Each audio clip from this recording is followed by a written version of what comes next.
you can see, I'm right in front of this little mangrove tree coming out right here. And you can see the bull right behind me drying his wings. And then behind us is the sand and the mangroves and all those different trees. And then back over here you can see the island and the boats and stuff all around. And it is 11 o'clock and the sun is really, really bright. And the water temperature is in between like 68 and 72. And it is starting to get pretty hot out. A little slug here. His name's Bob. And you can see the eyes all right up in there. And then he is very slimy. And then here's the foot. And then you can see all these bumps all over it, and it's very, very sticky. And it's pretty big, and we just found them up here on the sand right in there. And yeah, very sticky. Found a crab, or what was left of him. You can see the big pencil right there. And you can tell it's pretty fresh. And there's the small claw and the legs, and you can see the antennae, and pretty much everything's there except for the exoskeleton. And then right here we found a nice big horseshoe crab. Oh, not that big. He has spikes all over on the side. You can see the eyes there. There's just tons of skeletons of these things just all over. And his tail is very sharp. Lots of ability there. And along here, indicating the top of the middle intertidal. And they are just everywhere. They all look, most of them look empty. Some have been scraped off, possible by other things, and they were all along this piece of wood that fell off, and then we found some all back in there, and there were quite a few of them. Look at that. And it's still alive, even though it's innards or becoming its outwards. That is disgusting. And there was a fly right there. There's its head.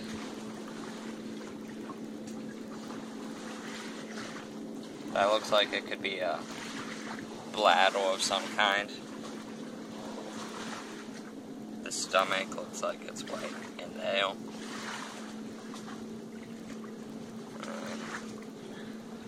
Not really sure what that is. Could be its gut.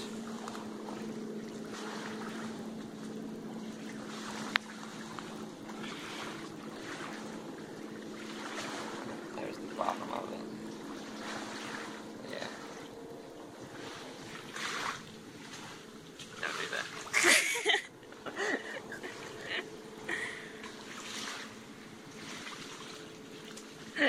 It's a spider. It's a weasel. These few mangroves here, and you can see the waves are coming in this way. But then the middle of the wave is like bending or slowing down right when it comes next, right in front of the mangroves. And then you can see the other sides of the waves are going its normal speed, hot temperature, whack. And then right when they get to about here, they just kind of like come and collide into this middle area.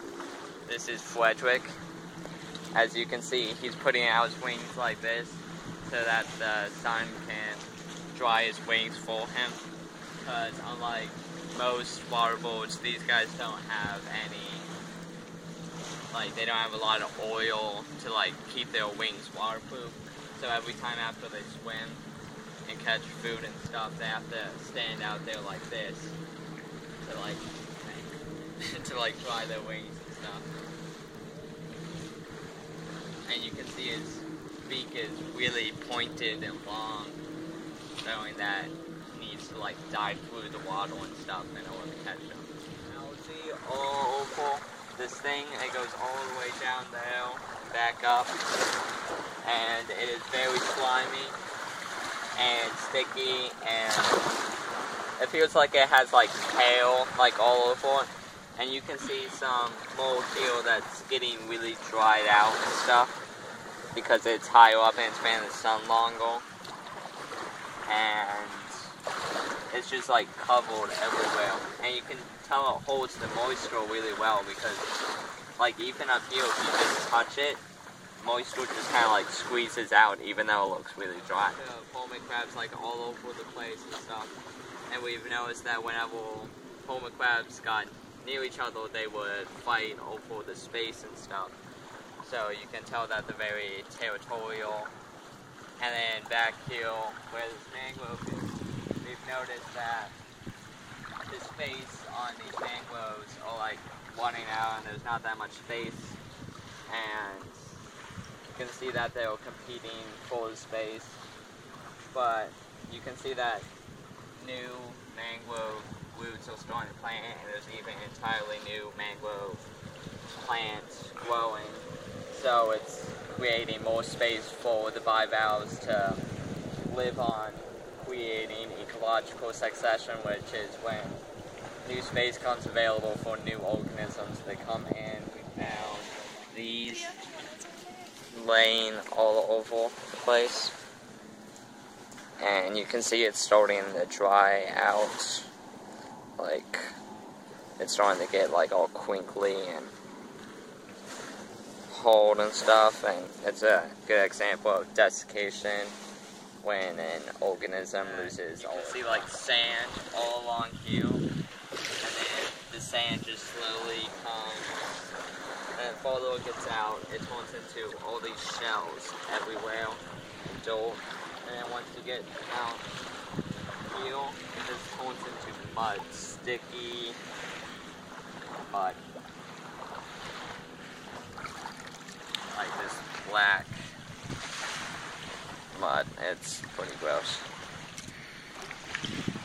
And you can see a pelican out there. There's quite a few out here. You can see them sitting on top of all the signs out there. There's another one flying out of the kind of plant thing make doohickey. We're not really sure what it is yet. But you can see the moisture just laying on top of the leaves. It's just, like, all over the leaves. So you can see that the leaves hold water really good, and they are super sharp, very pointy. So do not walk over here, everywhere. This was the most seagrass that we've seen in, like, one area so far. And it's just everywhere along here. And it looks like the farther you go out, the thicker it gets. And we found quite a few hermit crabs fighting in here. There, we saw one right over there. And there's shells everywhere in here. And you can tell that lots of organisms like the live here and stuff. And the grass doesn't grow very long at all.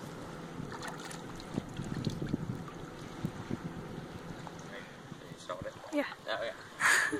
We found these birds, they just suddenly flew in from out there and just came on, and you can see they're looking around for food and stuff. They're just, like, walking back and forth, looking everywhere.